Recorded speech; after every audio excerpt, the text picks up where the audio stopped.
आठवें वेतन आयोग की सिफारिशों का केंद्रीय कर्मचारी बेसब्री से इंतजार कर रहे हैं। इसमें सैलरी बढ़ोतरी में फिटमेंट फैक्टर बड़ी भूमिका निभाने वाला है। आइए समझते हैं कैसे फिटमेंट फैक्ट फॉर्मूले के तहत 6वें और 7वें वेतन आयोग में सैलरी मिलती थी। नमस्कार, मैं रजनी चौबे और आप देख रहे हैं न्यूज़ 18 का डिजिटल प्लेटफॉर्म। 8वें वेतन आयोग की सिफारिशों का केंद्रीय कर्मचारी बेसब्री से इंतजार कर रहे हैं। वेतन आयोग करीब 18 महीने में सिफारिशें सरकार को सौंपने वाला है। इससे पहले अनुमान लगाया जा रहा है कि केंद्रीय कर्मचारियों की सैलरी में कितनी बढ़ोतरी होगी। दरअसल सैलरी बढ़ोतरी में फिटमेंट फैक्टर बड़ी भूमिका निभाने वाला है। आइए समझते हैं कि कैसे फिटमेंट फॉर्मूले के तहत 6वें और 7वें वेतन आयोग में सैलरी बढ़ोतरी हुई थी। इसके अलावा अनुमानित फिटमेंट फॉर्मूलों की लागू होने पर केंद्रीय कर्मचारियों की सैलरी में कितना इजाफा हो जाएगा। 6वें वेतन आयोग की सिफारिशें मार्च 2008 में लागू हुई थी, लेकिन यह 1 जनवरी 2006 से प्रभावी हुआ। इसमें एंट्री लेवल पर न्यूनतम सैलरी 6600 थी, जबकि अधिकतम सैलरी 80,000 कैबिनेट सचिव के लिए जो कि होती है से लेकर के 90,000 तक तय किया गया। न्यूनतम और अधिकतम वेतन का जो अनुपात होता है वो 1:12 का था।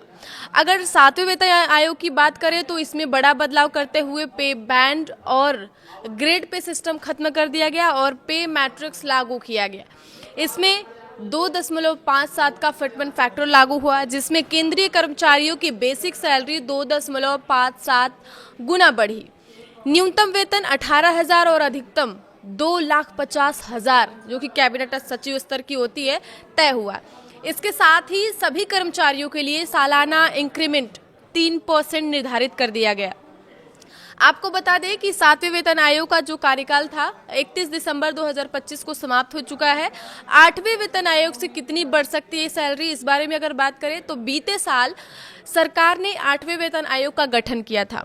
नवंबर 2025 में इसके गठन की अधिसूचना जारी की गई थी। इसकी सिफारिशें लागू होने में करीब 18 महीने लग सकते हैं, लेकिन ये 1 जनवरी 2026 से प्रभावी हो सकता है।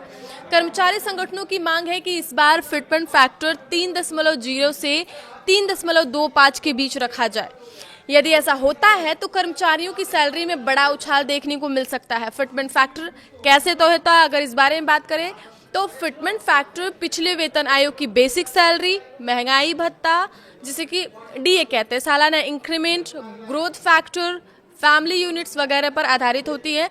All India NPS employees federation के नेशनल प्रेसिडेंट मनजीत सिंह पटेल ने ईटी को बताया कि अगर मौजूदा डीए 58% है और 8वें वेतन आयोग की सिफारिशें लागू होने तक डीए में 12% की बढ़ोतरी होती है तो यह 70% तक पहुंच जाएगा।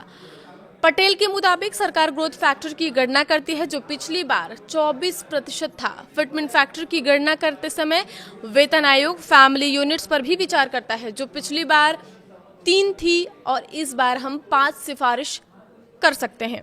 अगर आयोग 5 फैमिली यूनिट्स पर विचार करता है तो 66% की और बढ़ोतरी की उम्मीद है। आगे की खबरों के लिए आप देखते रहिए न्यूज़ 18 का डिजिटल प्लेटफॉर्म। धन्यवाद।